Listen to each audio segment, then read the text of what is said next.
This week, if you thought our CMA Fest coverage was over in June, think again. More with your favorite country stars coming up today on Nashville Insider. And another #1 hit for Parmalee. We chat with the boys from BMI's headquarters. Plus, inside the song, the origin of a song sung by both KAMERON MARLOWE and MCGRAW. And later, 3 lead singers, 1 band. We chat with the Frontmen about how they came together.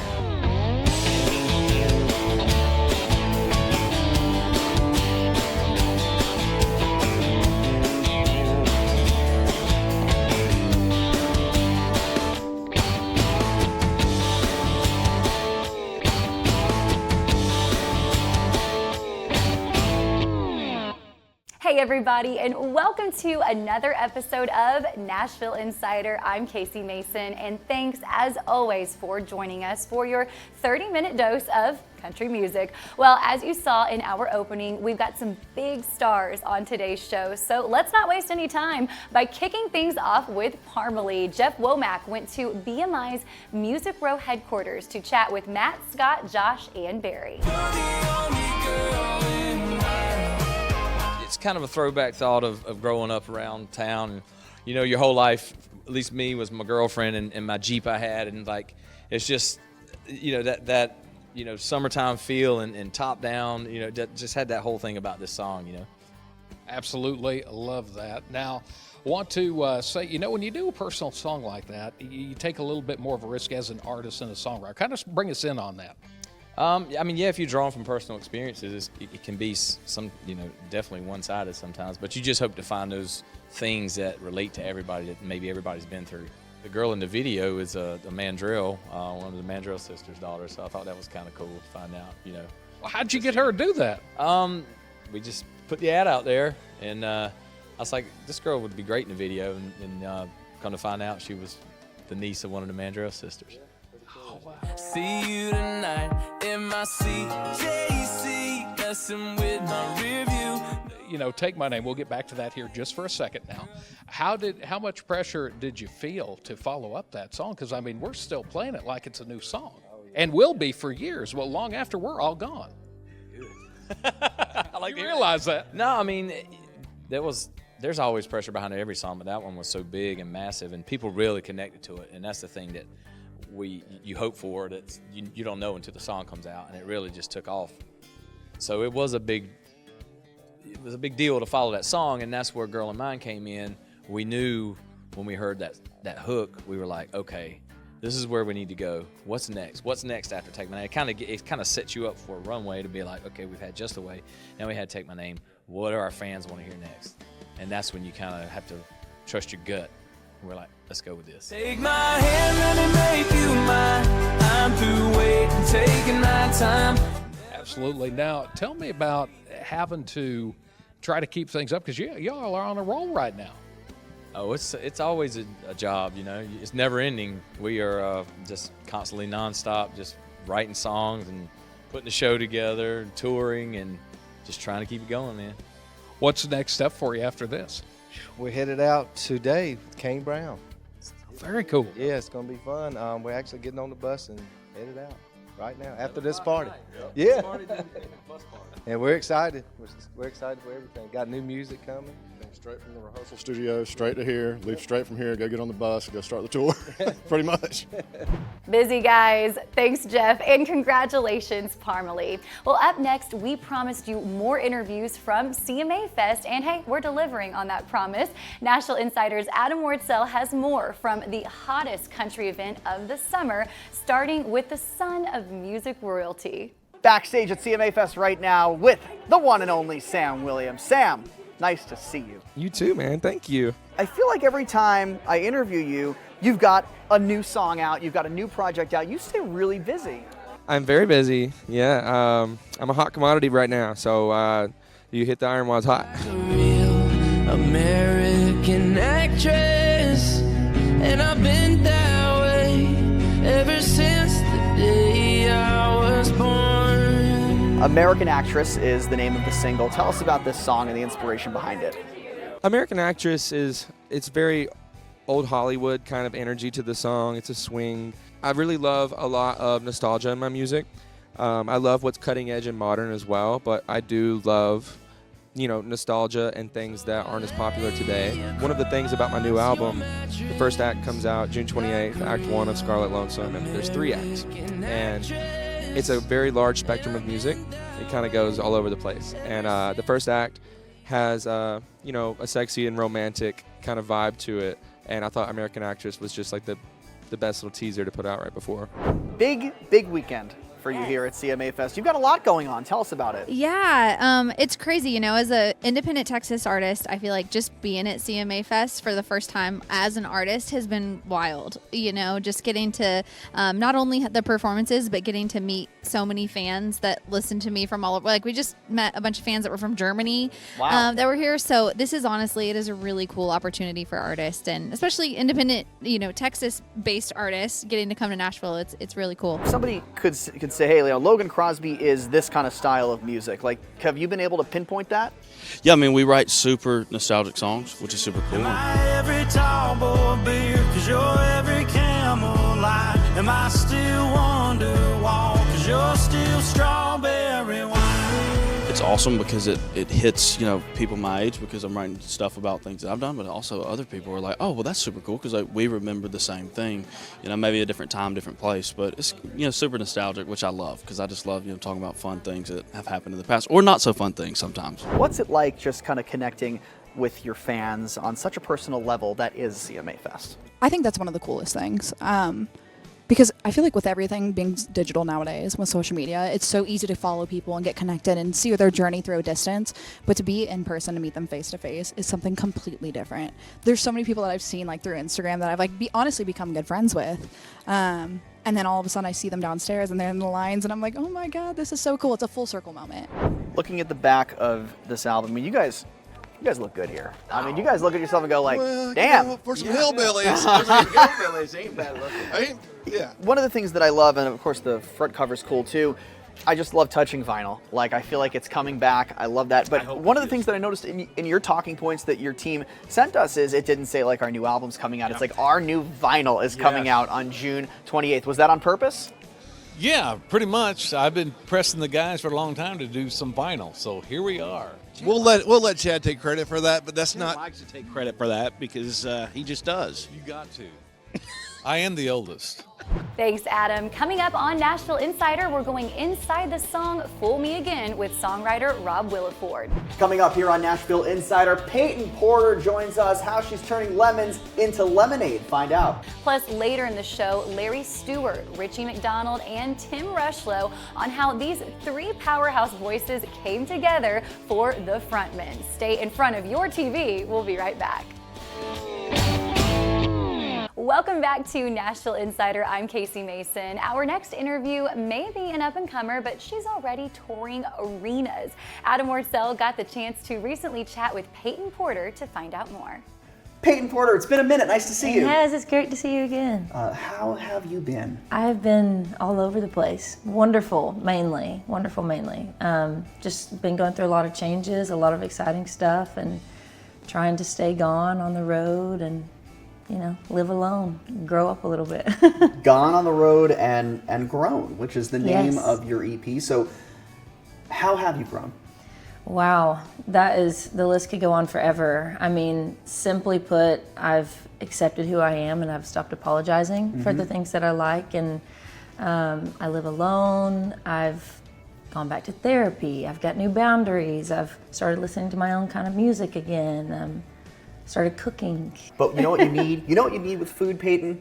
A drink. How about lemonade? Oh, there's yeah. the segue. Nice, very smooth. into your new single. This song just has such a cool vibe to it. From that opening with just a little bit of guitar, and then it just kind of goes up from there. Tell us about it. I love that it builds. I wrote Lemonade over Zoom in the pandemic. I was back home at my family's house in Georgia, and I was writing with Matt and Ian, and I think Matt had the title Lemonade, and I was like, can't do it. Beyonce has an album, and I'm a big Beyonce girl. And he was like, maybe we can make it different enough to where it is completely not it. And that song sat in my catalog for years because the demo we cut, we had to do remotely. So I had to sing the vocal into my phone in a closet, like my childhood bedroom closet. And I could not stand the demo, so I hated the song. And for years, my friends were like, I love Lemonade, my publishers, I love Lemonade. And finally, we just recut the vocal, and I was like, this is a really good song. Who knew? Put a little liquor in the blender till the sweet outweighs the bitter. Doing what we gotta do, just trying to make it through another day.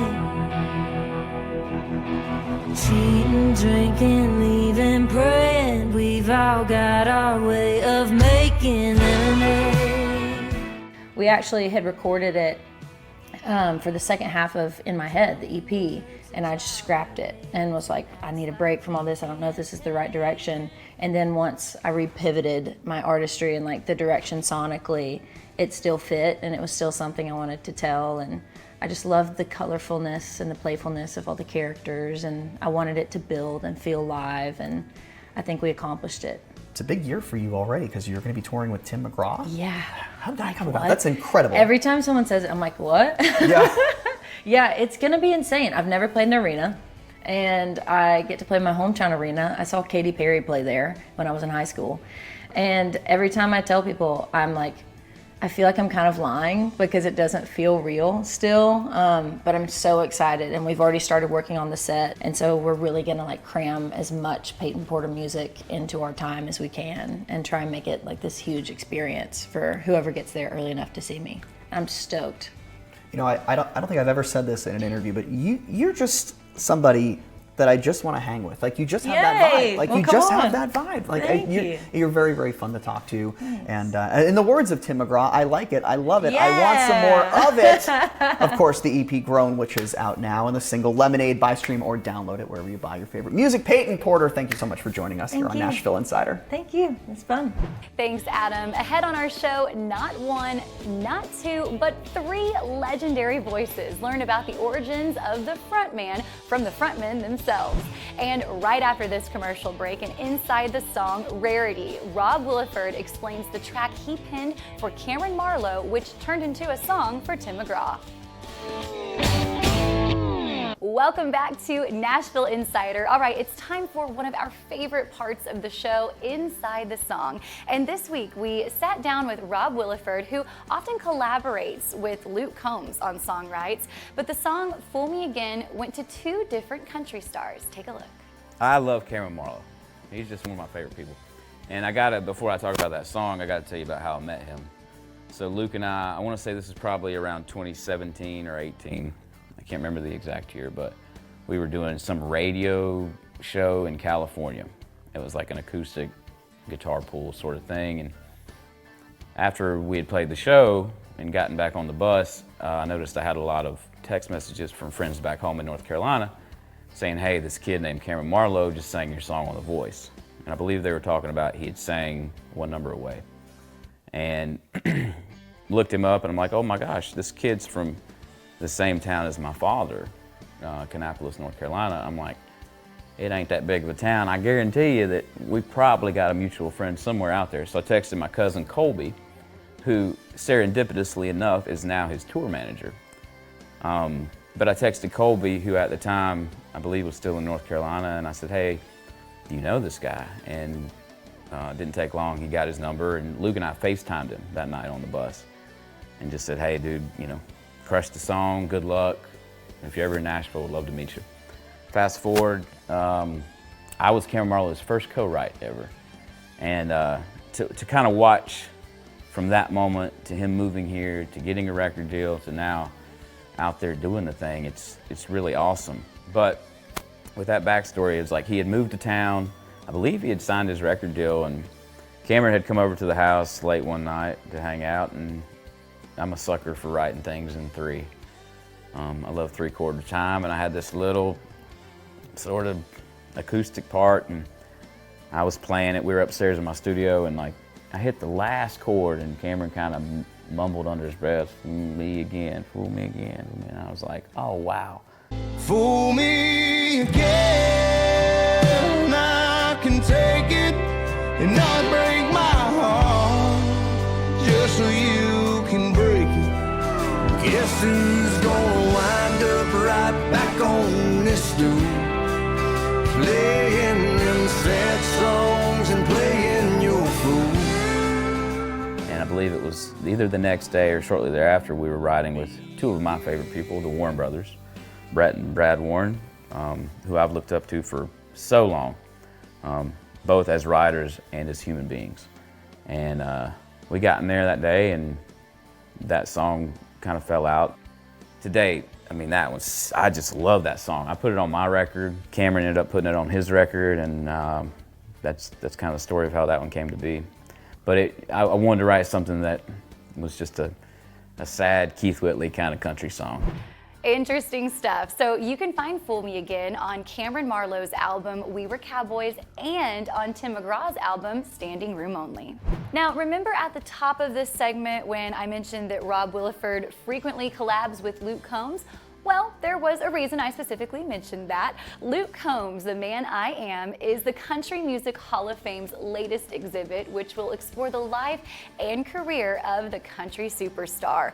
Hall of Fame goers will get to see Combs' upbringing, singing with his school choir in North Carolina, to selling out the biggest stadiums across America. I thought about the name of the exhibit on the way over here, and it's called The Man I Am, right? And I realized that the man that I am is because of all the people, not only in this room, a lot of you in this room, but a lot of people that aren't in this room too. People that I write songs with, my parents, my friends, my family. I mean, if you are in here tonight, I just want you to know that I love you. And thank you so much for being here. You mean so much to me. Thank y'all. Luke Combs' The Man I Am opened on July 11th, and you've got until June 2025 to see it for yourself.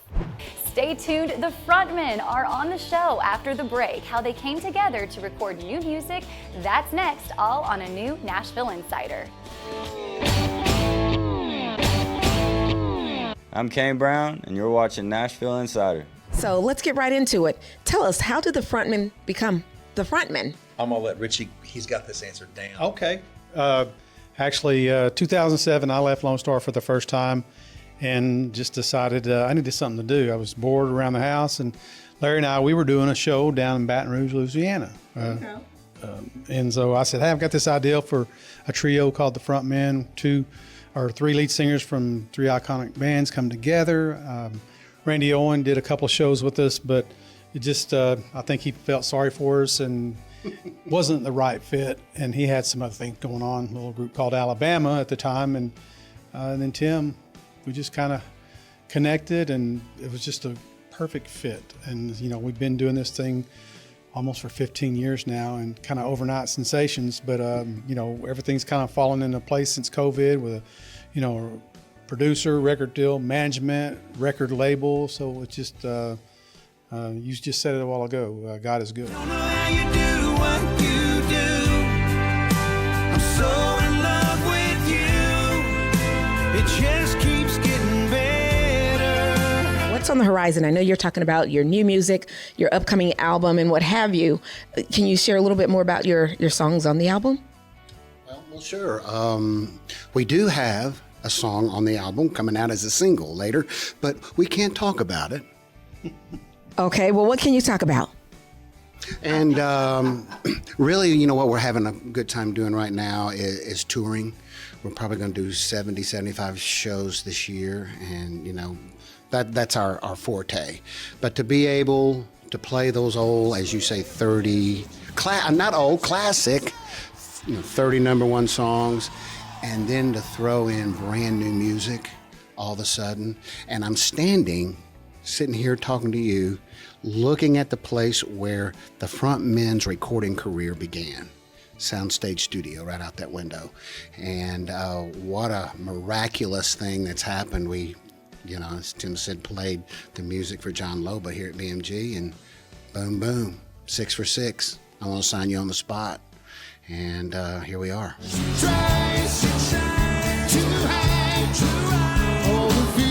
Something else that's really amazing, I must commend you guys on, is the fact that I see you guys are touring USO tours and what have you for the men and women of the military. So were any of you guys in the military? No, I was born at Tinker Air Force Base in Oklahoma City, and my dad was in the Air Force, but we have lots of family that have been in the military. But yeah, it was. I did a couple shows with Larry and Richie, some corporate events and some songwriter events, and then I got the call from my friends in the Navy Entertainment Department who I'd done some shows with, and I said, "This is what I'm doing. What do you think about this?" And they were like, "Man, bring that over." So we started going overseas in January when their bands weren't touring, and we would take that month and just go over there and just play for everybody that wanted to hear it. And I think we thought we'll bring them a slice of home, but really they gave us a slice of home. When you're on an aircraft carrier playing for 4,000 sailors and Marines, and they're singing "I'm Already There" louder than we're singing it at Richie, then you go, whew, that's a moment you don't forget. Thanks so much, gentlemen, and thank you, Bree. All right, now we have some unfortunate news to report. The Oak Ridge Boys have suffered 2 huge losses. First, member of William Lee Golden and the Goldens and son of the Oak Ridge boy Rusty Golden has died. Golden passed away on July 1st at the age of 65. Born in 1959 in Bruton, Alabama, Rusty was the eldest son of William Lee and the entertaining piano player in their family band alongside William and his other children. In a press release, William Lee Golden says, "This is the hardest thing ever for a father to have to face. I love my family more than anything. Rusty was a great musician, a talented songwriter, and a wonderful son." And on July 9th, Joe Bonzel, tenor vocalist for the Oak Ridge Boys for 50 years, passed away. Bonzel, known for singing hits like Elvira and Bobby Sue, was forced to leave the group in 2023 as his health worsened. The Country Music Hall of Famer proudly loved his wife, Mary, and his cat, Barney. Well, we're ending today's show with Joe Bonzel's incredible vocals with the Oak Ridge Boys' 1984 hit, "I Guess It Never Hurts to Hurt Sometimes," and that statement is true today. I'm Casey Mason. Thanks so much for joining us here on Nashville Insider, and we'll see you next time. Hold on to the moment, but time won't let you stay. But for every step you take, you lose something on the way. You can't look forward to tomorrow and still hold on to yesterday.